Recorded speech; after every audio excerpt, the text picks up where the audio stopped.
Okay, you guys, so this one, I wanted to try this next page in Zbukvic's book because it was a good practice in capturing light and realistic colors on the building. So first thing I'm doing is mixing up some different browns with orange and French ultramarine. And then to get it a little bit more beige, I add some more yellow. And if I want to cool the blue or the gray down, I just add more blue to it. So I'm moving kind of quickly across here, not doing a really juicy even wash because I want to have a lot of areas that are broken up and I want to catch the textures and the cracks and everything that are in the building there. So I'm just really lightly scraping the page with the brush.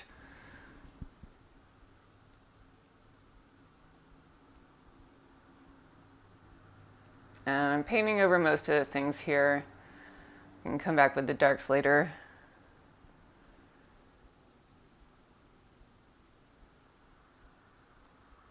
I was paying close attention to where the variation happens in the warm and the cool areas. And some parts are even a little bit pink, so I have a touch of rose in some areas too.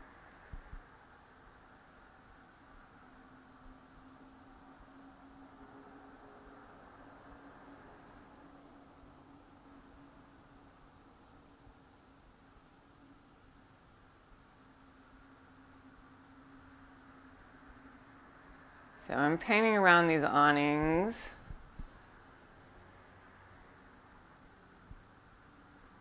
And I'm trying not to go back and touch the areas that are already starting to dry.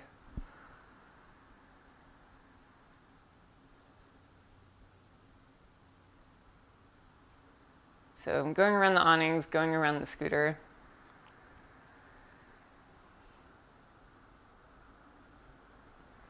And I noticed there seem to be a lot of those kind of pretty purpley grays in here, so I just start by mixing the French ultramarine with the orange to make brown, and then I add in a bit of rose to get it a little more purple looking.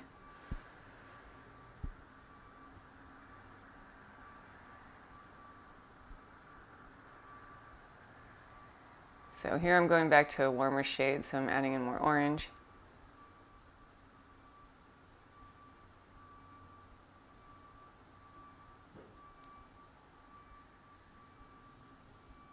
And I'm going to go around my guy here too.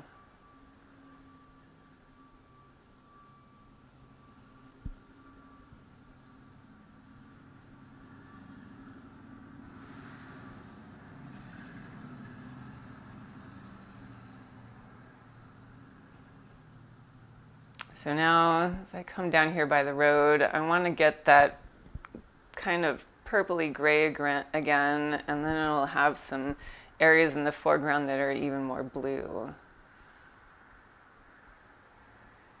So for these paintings, it's always useful to just keep the mud on the tray and just shift it in little ways by adding just a touch more orange or a touch more blue or a touch more rose.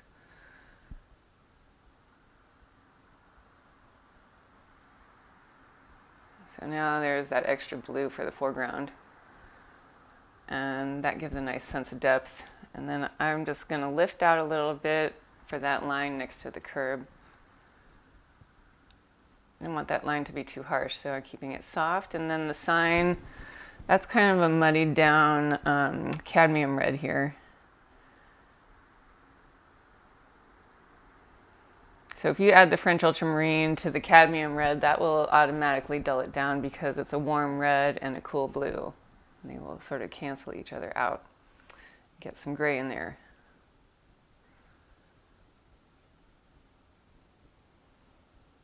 And these little white patches where the cracks in the wall are, they're too white, so I'm just laying down some of that softer, cool gray inside there. And now the awning. So I'm mixing French ultramarine with that Cinereous blue, and I really have been using a lot of that Cinereous blue when I'm trying to mimic Zbukvic's work because it just works really well. Also, it has that little touch of opaque to it. And then you'll see on this awning where the sun's really hitting it, there's that dash of orange in there, and that gives you that touch of warmth. So everything is not just about value in here, it's also about the warm and the cool variation. Very important.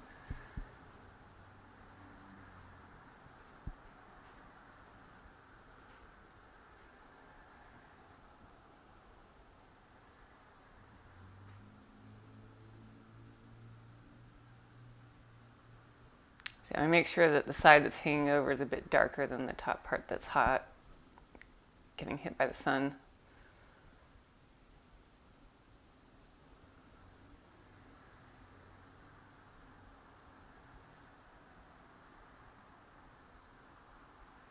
And then these side awnings also need a touch of color on them too.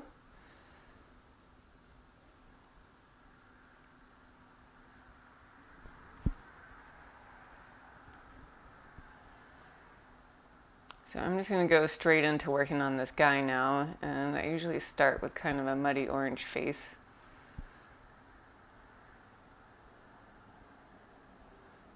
And he is in some really extreme high contrast lighting here, and this is like the focal point of the painting, so I'm keeping him to be close to white on his jacket, and then it'll get really shady on his other side there where he's in the shadows. So you need a nice dramatic shift there.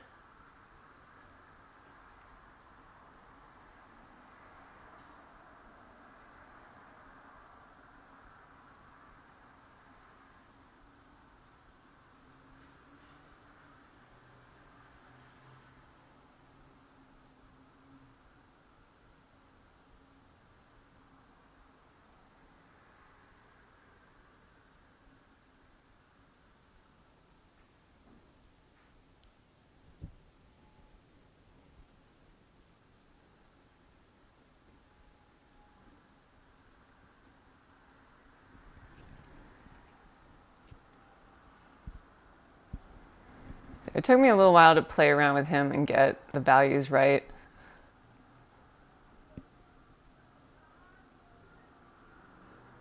And then I go straight to the Payne's gray for his pants.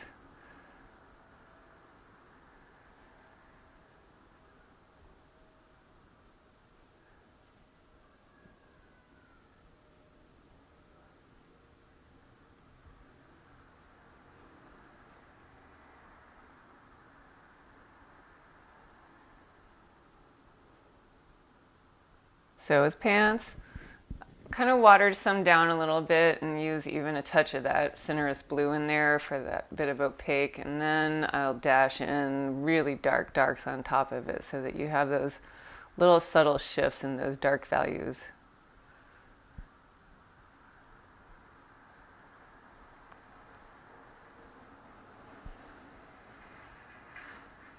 And now I've got my Sennelier Yellow Deep mixed with a little bit of the Chinese orange for this scooter here. And I'm keeping everything loose and breaking it up a lot.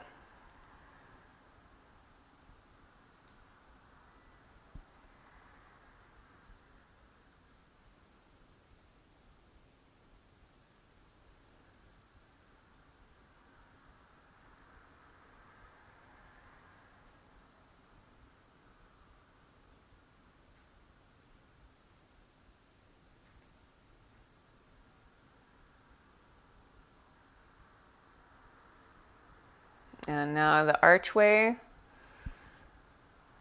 So that's got a little bit of light hitting that one side of it there, and then the really dark dark pushing you into it. So just kind of build it up so it's still broken up in there.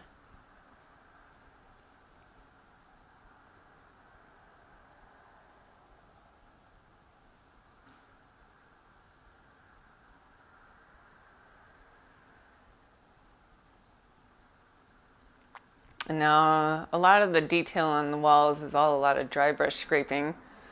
And I'll even rub on little bits more orange paint here and there where it needs to be warmed up a little bit.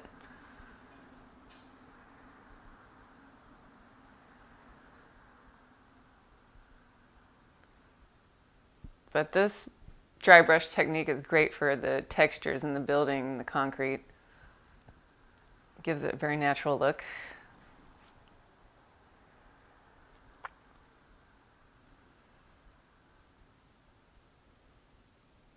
And I'll kind of add some shadows in that crack to make it look a little more real.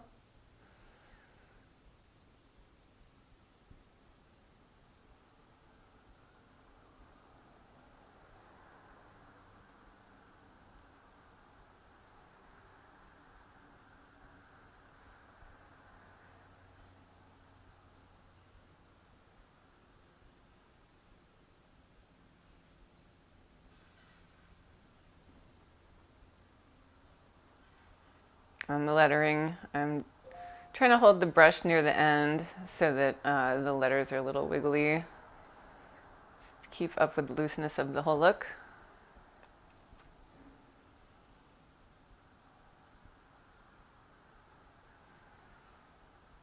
And you gotta be careful with your perspective for the letters and the arch so that everything is going back in space and not flat and even, like you're looking straight at it.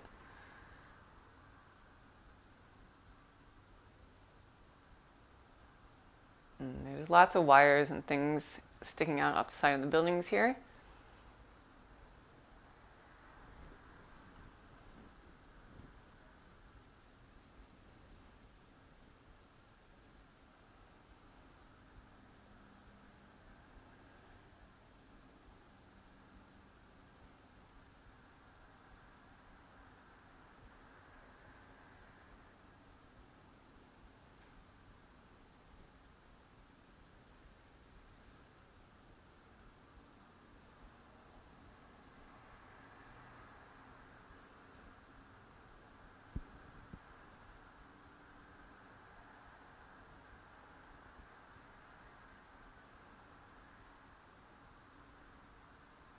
Now these darks are going to start really defining everything down here in the middle area.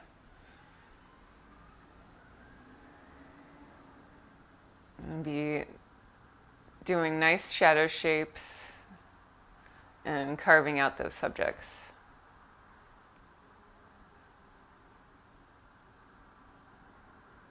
And also adding some more warmth onto this wall over here so that it's getting hit by the light just a touch more.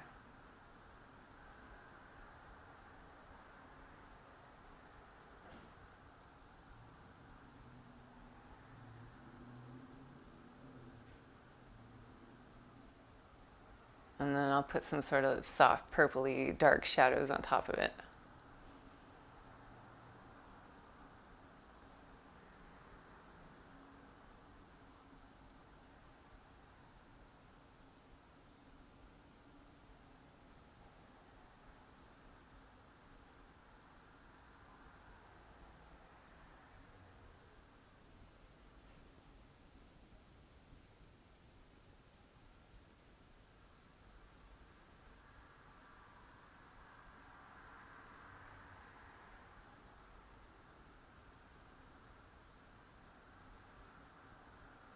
And just gradually building up to the darkest darks.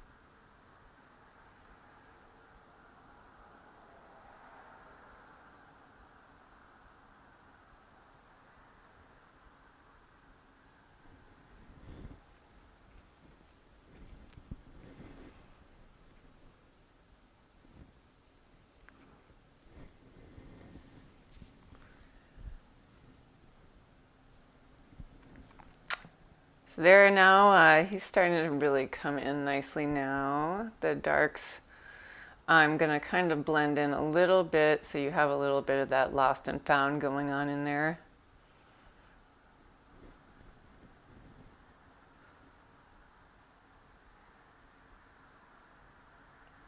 And again, adding a couple more touches of warmth into that building.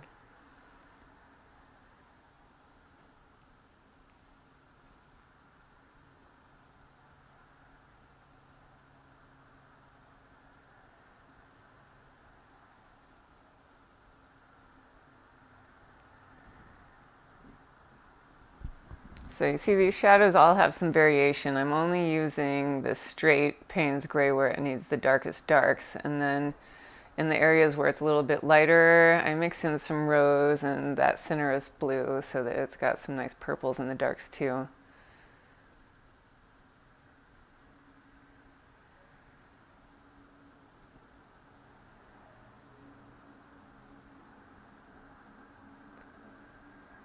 And then always careful to break things up a little bit here and there.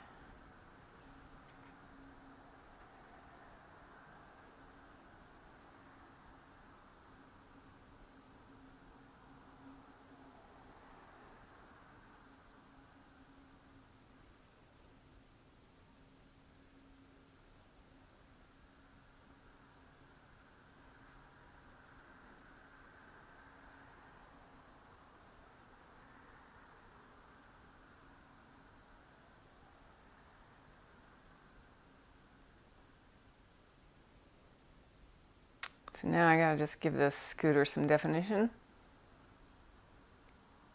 and some wheels. But first I colored in some of that white space behind there because it's supposed to all be tied in together, not all strangely broken up like that.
So I'll give that scooter a little bit of shadow too, and a curb, and then just a few last little extra details, the final bits of jewelry.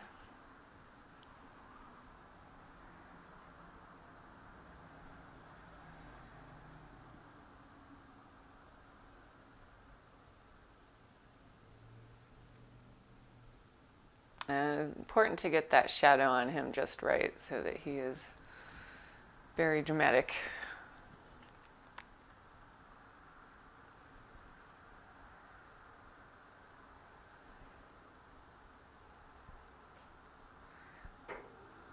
See, he's got now you see me, now you don't on the other half. Just barely there.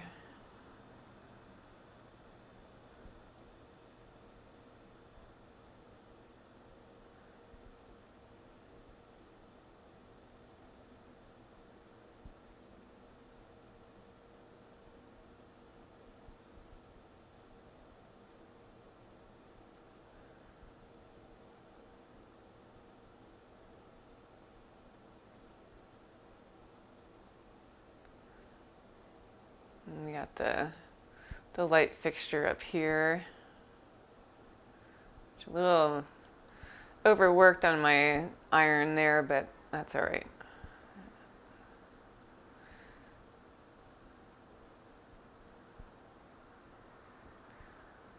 Supposed to be some pretty swirly wrought iron coming out of there, but mine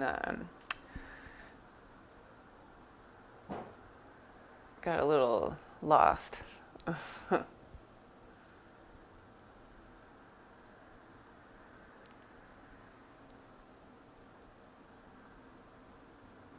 then there's that cool funky shadow happening on the top of the awning from that light.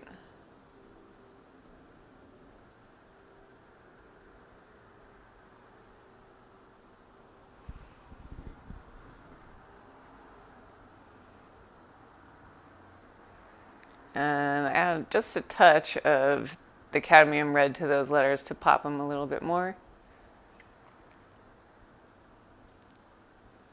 And then finally some white gouache. So just trying to give that a little bit more definition with some highlights.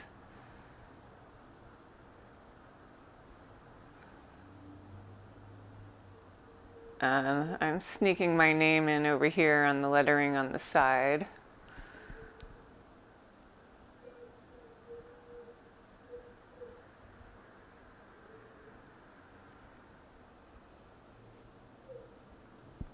Now it's not completely plagiarized, but it's excellent practice. Now I feel I have a much better handle on how to achieve that lighting effect in natural looking buildings.